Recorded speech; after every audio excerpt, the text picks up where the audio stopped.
যদি কেউ graduation complete করে থাকেন তাহলে আপনাদের জন্য কিন্তু একটা বিশাল সুখবর। কারণ আপনাদের জন্য এসএসসি সিজিএল এর একটা মস্ত বড় ভ্যাকেন্সি কিন্তু পাবলিক হতে যাচ্ছে। হ্যাঁ, ঠিকই শুনেছেন।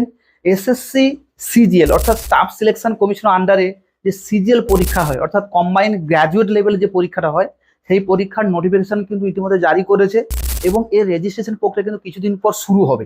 আসুন আজকে ভিডিওতে জানার চেষ্টা করি যে কোন কোন পদের জন্য এরা ভ্যাকেন্সি নিচ্ছে বা ভ্যাকেন্সি রিলিজ করেছে, কতজনকে নেবে, আপনারা কবে থেকে অ্যাপ্লিকেশন করতে পারবেন এবং কি কি ক্রাইটেরিয়া রয়েছে। আসুন আজকে বিস্তারিতভাবে সমস্ত কিছু আলোচনা করি স্টেপ বাই স্টেপ।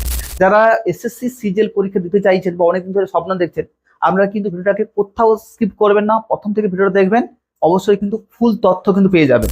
দেখুন আপনাদের স্ক্রিনের উপর দেখুন, প্রথমে এসএসসি সিজিএল এর একটা 10,000 মতো ভ্যাকেন্সি কিন্তু আসতে চলেছে এবং সেই ভ্যাকেন্সিটা কিন্তু ইজিলি ভাবে খুব কয়েকদিনের মধ্যে রেজিস্ট্রেশন প্রক্রিয়া শুরু হয়ে যাবে। আপনারা কিভাবে রেজিস্ট্রেশন করবেন, প্রথমে দেখুন যে এডুকেশন কোয়ালিফিকেশন। প্রথমে আমরা যে বিষয়টা আলোচনা করবো সেটা হচ্ছে এডুকেশন কোয়ালিফিকেশন কি কি আছে। আমাদের স্ক্রিনের উপর দেখুন যে assistant audit officer, assistant accountant officer, এর জন্য কিন্তু ব্যাচেলার ডিগ্রি রাখছে যে কোনো রেকগনাইজ ইউনিভার্সিটি থেকে। তার পাশাপাশি অ্যাডিশনাল কোয়ালিফিকেশন কিন্তু আরো লাগছে, সেটা হচ্ছে CA, CS, MBA, cost and management accountant, master in commerce, master in business studies আর ডিজারেবল।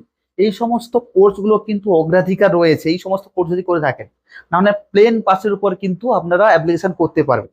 সেকেন্ড যে পোর্শনটা দিয়েছে সেটা হচ্ছে জুনিয়র স্ট্যাটিস্টিক্যাল অফিসার, যে এসও, যেটা হচ্ছে ব্যাচেলার ডিগ্রি যে কোনো রেকগনাইজ ইউনিভার্সিটি থেকে with at least 60% in mathematics at the 12th grade level or a degree in a discipline statistic one of the subject। এখানে বলে যে যদি কেউ ব্যাচেলার ডিগ্রি পাস করে থাকে এবং তার পাশাপাশি এইচএস এ 60% নম্বর যদি কারোর থেকে থাকে ম্যাথমেটিক্সে, তাহলে কিন্তু এই পরীক্ষা দিতে পারবে। এবং তার পাশাপাশি আরো একটা বলেছে, যদি সে কোনো সাবজেক্টে ডিগ্রি করে থাকে, ডিগ্রির মধ্যে স্ট্যাটিস্টিক্স সাবজেক্ট থেকে থাকে, তাহলে কিন্তু এই পোস্টের জন্য অ্যাপ্লিকেবল। তারপরে দেখুন যে statistical investigator grade 2, graduation with economic, statistic, mathematics as a compulsory or elective subject, এই সাবজেক্টগুলো থাকে যদি, তাহলে কিন্তু স্ট্যাটিস্টিক্যাল ইনভেস্টিগেটর গ্রেড 2 পোস্টের জন্য কিন্তু আবেদন করতে পারবে। এবং আপনার যারা ইকোনমিক সাবজেক্ট নিয়ে পড়ছেন তারা কিন্তু পড়তে পারবে। স্ট্যাটিস্টিক নিয়ে যদি কেউ করে থাকেন, ম্যাথমেটিক্স নিয়ে করে থাকেন, তাহলে কিন্তু যদি কেউ কম্পালসারি কিংবা ইলেকটিভ সাবজেক্ট যদি কেউ থাকে, তাহলে কিন্তু ইজিলি ভাবে সে অ্যাপ্লিকেশন করতে পারবে। তারপরে দিয়েছে research assistant in the national human right commission. এখান থেকে bachelor degree from a university with at least 1 year research experience in university research institute. বলছে যদি কেউ নর্মালি প্লেন গ্রাজুয়েশন করে থাকে, তার পাশাপাশি রিসার্চের কোনো এক্সপিরিয়েন্স থেকে থাকে যে কোনো ইউনিভার্সিটি থেকে বা কিংবা অন্য কোনো ইনস্টিটিউশন থেকে, তাহলে কিন্তু এই পদের জন্য অ্যাপ্লিকেবল হবে। তাহলে বুঝতেই পারছেন যে আপনাদের তিনটার জন্য কিন্তু আপনারা যে কোর্সে পড়ছেন ইজিলি ভাবে আপনারা অ্যাপ্লিকেশন করতে পারবেন। তারপরে আদার্স পোস্টের জন্য কিন্তু প্লেন ব্যাচেলার ডিগ্রি লাগছে। সেই জিনিসগুলো আপনারা ভালো করে জেনে নিন। এবারে জানবো যে এর এজ লিমিটটা কি রয়েছে। এজ লিমিটটা হচ্ছে আপনাদের যে অডিটর, অ্যাকাউন্টেন্ট, ট্যাক্স অ্যাসিস্ট্যান্ট, এগুলোর জন্য কিন্তু 28 থেকে 27 বছর পর্যন্ত লাগছে। তারপরে 28 থেকে 30 বছর পর্যন্ত লাগছে, সেটা হচ্ছে ইন্সপেক্টর পোস্ট, অ্যাসিস্ট্যান্ট ইত্যাদি পদের জন্য। 20 থেকে 27 বছর পর্যন্ত লাগছে অ্যাসিস্ট্যান্ট সেকশন অফিসারের জন্য।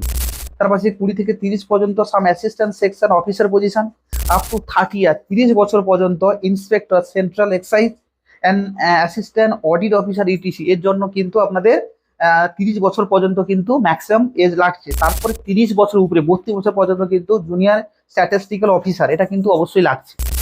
এই জিনিসগুলো আপনি জেনে নিলেন এজ লিমিটটা। এইবার জানবো সিলেকশন প্রসেস কি রয়েছে। আপনি স্ক্রিনের উপর দেখুন, এখানে কিন্তু দুটো টাইপের পরীক্ষা হয়, দু সিস্টেমে। একটা হচ্ছে যে টায়ার 1, এবার হচ্ছে টায়ার 2। টায়ার 1টা হচ্ছে কম্পিউটার বেসড পরীক্ষা হয়, যেটা হচ্ছে কোয়ালিফাইং যে টায়ার 1টা যেমন করে ফিলিমস যেটা হয়। আর টায়ার 2টা হচ্ছে আপনার মেন্স পরীক্ষা, যেটাই হচ্ছে যে আপনি যদি কোয়ালিফাই করেন তাহলে ফাইনাল যে ইন্টারভিউর জন্য কিন্তু আপনি কল পাবেন। এখানে বলেছে পেপার 1 কিন্তু, যে পেপার 1 এখানে 3টা পেপার রয়েছে, পেপার 1, পেপার 2, পেপার 3। পেপার 1টা কিন্তু প্রত্যেকের জন্য সমস্ত পোস্টেরও কিন্তু কম্পালসারি।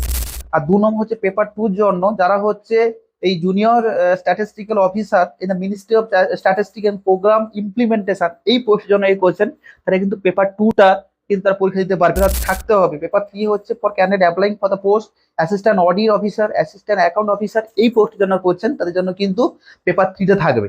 ব্যাপারটা বুঝে নিয়েছেন যে টায়ার 1 টায়ার 2 মধ্যে কিন্তু অবশ্যই কিন্তু টায়ার 1টা কিন্তু মোস্টলি ইম্পর্টেন্ট, এটা কিন্তু কোয়ালিফাইং ব্যাপার। আপনি যদি ওইটা টায়ার 1-এ কোয়ালিফাইং করেন তাহলে কিন্তু সেকেন্ড ফেজে আপনি কিন্তু ডাক পাবেন। এইবারে আপনাদের মূল যে বিষয়টা হচ্ছে কবে থেকে আমাদের রেজিস্ট্রেশন শুরু হচ্ছে। আমাদের স্ক্রিনের উপর দেখুন নোটিফিকেশন রিলিজ 11 জুন 2024।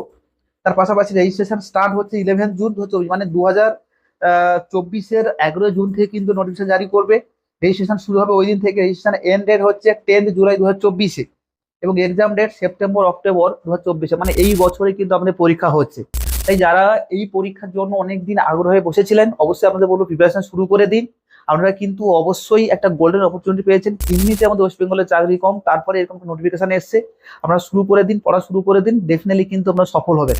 এরকম ভিডিও যদি পেতে চাইছেন এবং এর পরে এর যদি সিলেবাস যদি আপনি পেতে চাইছেন বা সিলেবাসটা অ্যানালাইসিস করতে চাইছেন অবশ্যই কিন্তু কমেন্টে জানাবেন। ডিটেলস সিলেবাসের উপর আরো একটা ভিডিও এনে দেবো।